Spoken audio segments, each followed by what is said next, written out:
Hi everyone, you're welcome once more to Educate and this is yourself. If you're new to the channel, you're highly welcome. Feel free to subscribe to this YouTube channel and share the link of this YouTube channel to somebody that needs to improve his or her skill in maths. Alright, so today we have a question on the board that has to do with what limits. Okay, when we say we should limit, there are two ways we can solve this particular problem. One is direct substitution, okay? Then the second way is we are going to factorize this before we substitute. So let's try the two ways. Let's try direct what substitution.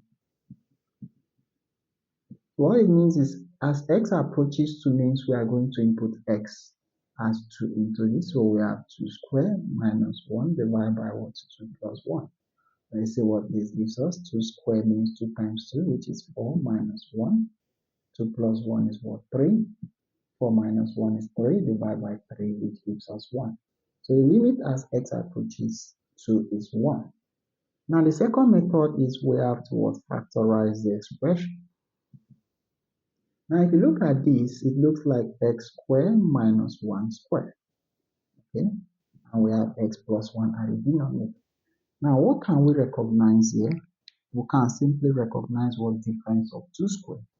Okay, when I mean difference of 2 squared, if I have a squared minus b squared, it means a plus b multiply what? A minus b. Okay, we call this difference of 2 squared. So I can simply write this as what? We can write this as x plus 1 multiplied by what? X minus 1 divided by what? X plus 1. So something can cancel out this, can cancel out this. So we are left with what? X minus 1. So at this point, you cannot input the limit into this expression. So we have this as 2 minus 1.